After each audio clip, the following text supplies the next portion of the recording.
Autour de la Seconde Guerre mondiale, il y a eu une telle explosion des dispositifs de calcul qu'il serait arbitraire, injuste et prétentieux de ma part de vous parler du premier ordinateur. Ajoutez à cela que l'histoire de l'informatique sur la période se complique d'au moins trois facteurs de biais. L'un d'eux est la vision des vainqueurs. La position de superpuissance des États-Unis après la guerre était tellement évidente que l'ordinateur devait y avoir été inventé. Il ne pouvait pas en être autrement. Un autre facteur de biais est le secret militaire, imposé sur toutes les opérations de déchiffrage, en particulier en Angleterre. Le dernier facteur de biais est la propagande commerciale. L'histoire de l'informatique du point de vue d'IBM est relativement simple. La compagnie qui était leader du marché du calcul avant la guerre a su faire à temps les bons choix technologiques et inventer l'ordinateur, ce qu'il fallait démontrer. Évidemment, ce n'est pas si simple. Déjà, je ne sais pas comment définir exactement ce qu'on peut appeler ordinateur sur cette période-là. Je serais donc bien en peine de vous dire lequel a été le premier. Alors, j'en ai choisi arbitrairement quatre qui me paraissent les plus représentatifs. Vous voyez dans ce tableau les quatre machines que j'ai choisies. La date qui figure dans la dernière colonne est celle où la première démonstration a eu lieu devant témoins. La conception et les premiers essais datent parfois de plusieurs années auparavant. La troisième colonne contient le lieu. Comme vous le voyez, deux sont américains, un allemand, l'autre anglais. Bletchley Park est le centre au nord-ouest de Londres où étaient regroupées les opérations de déchiffrage pendant la guerre. Dans la deuxième colonne, j'ai mis l'inventeur ou développeur principal. C'est injuste. La construction de ces machines a été un travail gigantesque qui ne pouvait pas être l'œuvre d'un seul homme. Des quantités d'innovations technologiques autant que théoriques ont été nécessaires et d'autres noms devraient apparaître ici. Mais c'est comme ça. Le premier, Konrad Zuse, est un ingénieur allemand. Tant du point de vue des vainqueurs que du point de vue commercial, il avait peu de chances de rester dans l'histoire. Pourtant, c'est bien lui qui a mis en route en 1941 le premier ordinateur basé sur une logique binaire. C'est lui encore qui a inventé le premier langage de programmation. C'est lui toujours qui a su faire d'une invention plutôt théorique au départ une réalisation commercialement viable. Ces trois premiers modèles du Z1 au Z3 ont disparu sous les bombardements pendant la guerre. Il a réussi à sauver son Z4 en 1945 dans des conditions assez rocambolesques. Le second est un Américain. Il aurait sans doute préféré qu'on le présente comme officier de la Navy plutôt que comme ingénieur. Il a réalisé la première machine de calcul généraliste qui a effectivement fonctionné pendant la dernière année de la guerre et a réalisé quelques dizaines de calculs stratégiques pour la Navy. Tommy Flowers est un ingénieur des télécommunications britannique, passé en 1941 à Bletchley Park pour répondre à l'époque aux demandes de Turing à propos d'Enigma. Il s'est trouvé ensuite impliqué dans le décodage de l'autre machine allemande, plus compliquée qu'Enigma, que les Anglais appelaient Tunny. C'est pour le décodage de Tunny qu'il a construit les versions successives de Colossus. Moseley et Eckert étaient américains. Moseley était un physicien et Eckert un ingénieur en électricité. Les deux se sont rencontrés à l'été 1941 dans un cours d'électronique en temps de guerre. Leur partenariat, Moseley à la conception et Eckert à la réalisation, a été tellement fructueux qu'ils ont fondé leur propre compagnie, Eckert Moseley Computer Corporation. avant même que leur première machine, ENIAC, Electronic Numerical Integrator and Computer, ne fonctionne. Ils travaillaient déjà sur la suivante, EDVAC.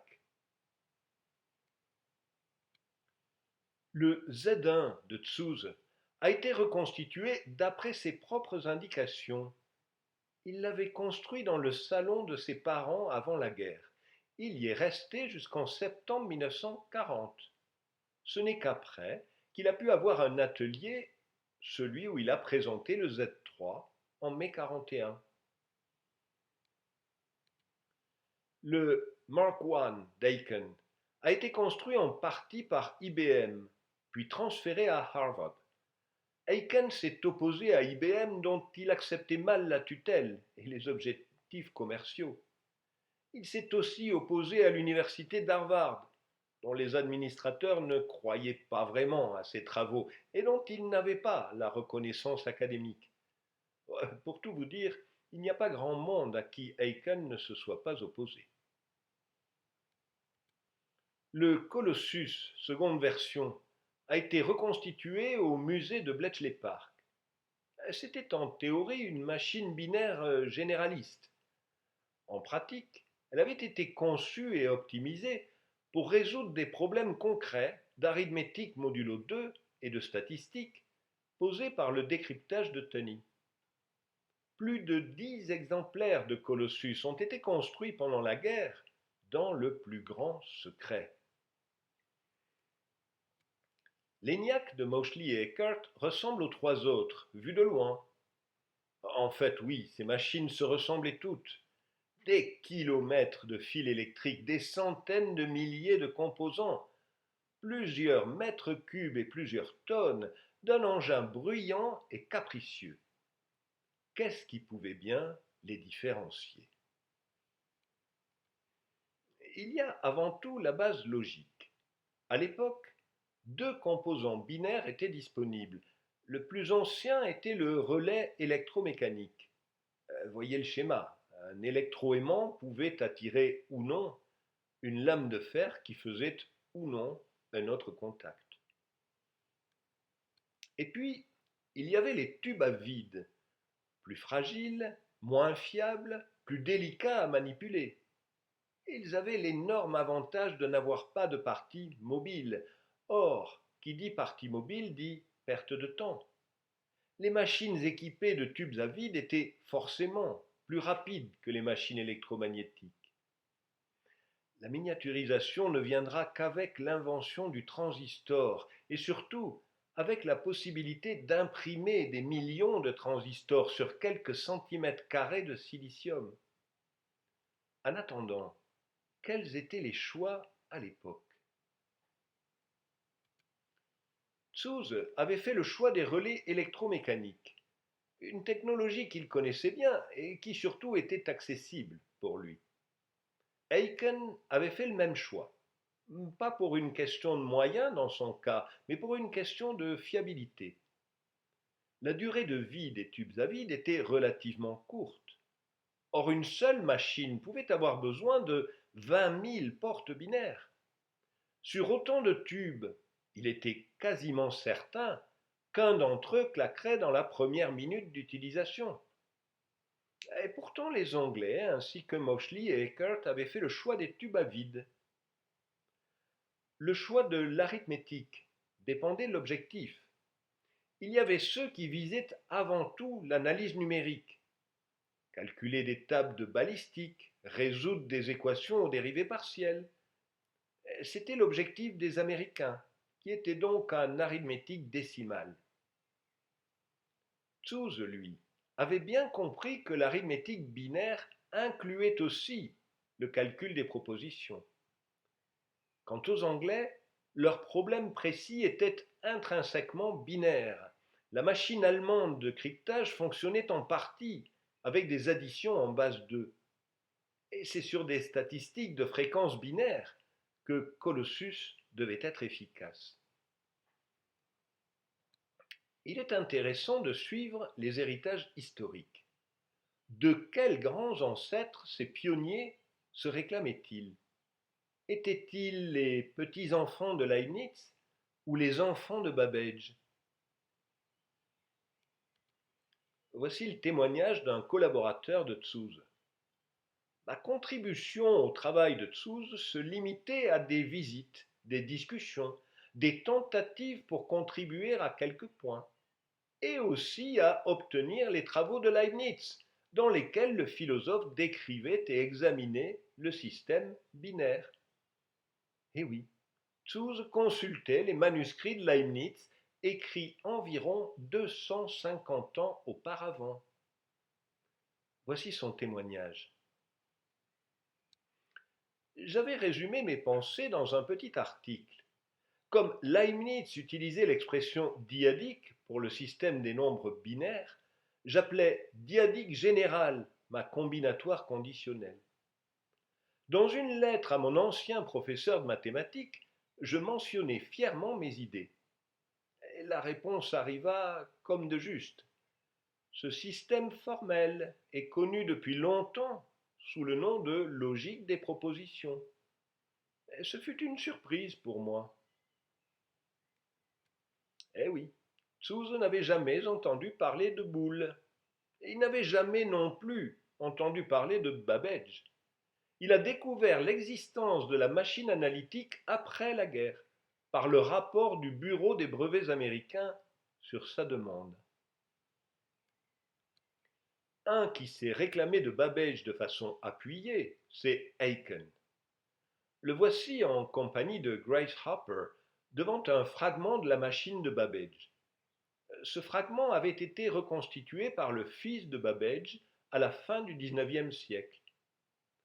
Face aux journalistes, Aiken tenait à être celui qui avait réalisé le rêve de Babbage. Il avait contacté l'arrière-petit-fils de Babbage qui lui avait cédé des souvenirs de famille, parce qu'il était tout fier d'être mis en vedette par un grand inventeur américain. En 1946, Aiken donne l'ordre à Grace Hopper d'écrire un manuel pour sa machine.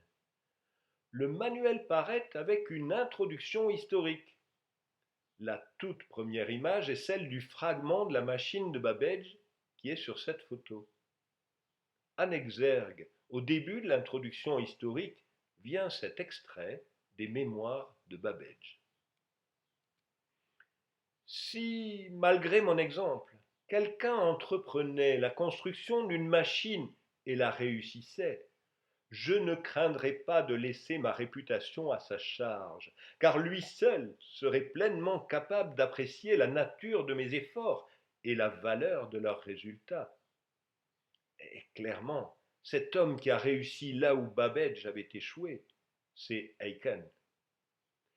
La propagande est tellement bien faite qu'un pionnier anglais du calcul automatique, Comrie, écrit ceci dans la revue Nature. La machine décrite ici, The Automatic Sequence Control Calculator, est une réalisation du projet de Babbage dans son principe. Bien que la forme physique bénéficie de l'ingénierie et de la production de masse du XXe siècle. Je ne suis pas capable de vous raconter dans le détail la genèse des 4 machines que j'ai prises pour exemple. Je vais juste vous donner quelques idées de la démarche de Konrad Zuse, qui après tout est bien le premier. Ce qui suit est extrait de ses propres mémoires. Pendant les 3 ou 4 premières années, Zuse avait non seulement occupé le salon de ses parents, mais aussi mobilisé leur temps, leurs économies et celles de ses amis. Tout ce qu'il avait à donner en échange, c'était sa vision. Voici ce dont se souvient le même témoin que tout à l'heure. Zuse expliquait que les calculs n'étaient qu'un cas particulier des opérations logiques et que sa machine devrait être capable de jouer aussi aux échecs. D'autres applications, comme la prévision du temps, nous sont venues à l'idée alors que le Z1 ne fonctionnait qu'avec un processeur et une mémoire mécanique, fabriqués avec des bandes de métal empilées avec des cylindres d'acier, recevant les commandes de films de celluloïd qui étaient perforés à la main, trou après trou. Et effectivement, le contraste entre le bricolage d'amateur et la vision d'avenir de Tszuz devait être saisissant. Mais qu'est-ce que c'était que cette histoire de celluloïd? Imaginez les anciennes pellicules de photos. L'idée de commander un système avec des bandes de papier ou de carton était l'idée originelle des métiers à tisser la soie depuis le XVIIIe siècle. Elle avait été reprise par Babbage et apparaît sous des formes diverses dans tous les premiers ordinateurs. La compagnie IBM commercialisait depuis longtemps des machines à perforer et lire des cartes. Même si Tszuz les avait connues, il n'aurait pas pu en acheter. L'idée des films de celluloïd venait d'un de ses amis, Helmut Schreier. Voici Tszuz, Schreier et un autre ami en train de discuter des plans de machines. Tszuz raconte ce qui suit. J'invitai Schreier. Il vint, regarda mon étrange fabrication métallique et dit spontanément: il faut que tu fasses ça avec des tubes à vide. Très honnêtement, je considérais cela comme une de ces idées farfelues. Les tubes à vide étaient utilisés dans les radios. Mais après tout, pourquoi pas? L'idée soi-disant farfelue d'Helmut Schreier se révéla être une des plus fertiles de l'histoire des ordinateurs. Mais Tszuz n'en avait pas les moyens. Le salon des parents et les économies des copains, c'était bien au début. Il allait falloir passer à la vitesse supérieure, c'est-à-dire obtenir des financements de gens sérieux. L'un de ces gens sérieux était Pahnke. Il dirigeait une compagnie qui vendait des machines à calculer. Voici comment, dans les souvenirs de Tszuz, s'est déroulée la première conversation téléphonique avec Pahnke. Quelqu'un m'a dit que vous avez inventé une machine à calculer. Écoutez, je ne veux pas vous décourager de continuer à travailler comme inventeur et développer de nouvelles idées, mais je dois vous dire clairement une chose. Dans le domaine des machines à calculer, il n'y a pratiquement plus rien à inventer. Est-ce que votre machine fonctionne par addition successive ou par un multiplicateur? Et du point de vue de Pahnke, il n'y avait que ces deux possibilités, les mêmes depuis Leibniz.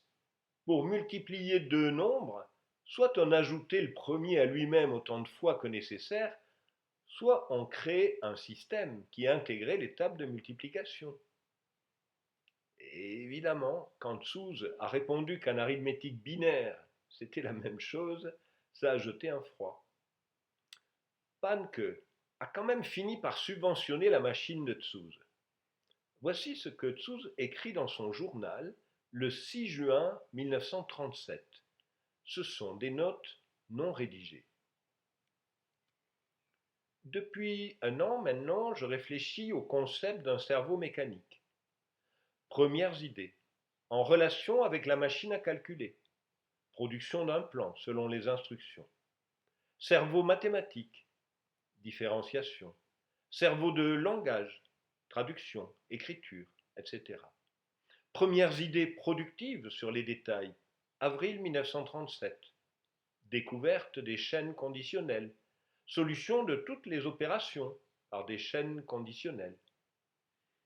Les chaînes conditionnelles de Tszuz, c'était la logique booléenne. Il avait donc, dès 1937, compris en gros qu'une machine qui implémenterait la logique des propositions pourrait non seulement effectuer du calcul numérique, mais aussi toutes les autres opérations attendues d'un cerveau mécanique. À la fin de la guerre, dans une Allemagne dont toutes les infrastructures sont en ruine, Tszuz réussit à sauver son Z4, sa famille et quelques collaborateurs pour se réfugier dans les Alpes. Comme il n'y a rien ni à fabriquer ni à calculer, il réfléchit au fonctionnement de sa machine. Et ça donne le premier langage de programmation de l'histoire. Il l'appelle plan calcul pour plan de calcul. Et il faut comprendre le mot calcul dans un sens beaucoup plus général que numérique. Il s'agit d'un plan pour faire passer des instructions quelconques à une machine. Voici ce qu'il en dit. Aujourd'hui, il est difficile de déterminer dans quelle mesure les idées du plan de calcul ont été adoptées, et dans quelle mesure, ce qui est plus vraisemblable, plusieurs chercheurs sont arrivés simultanément au même résultat.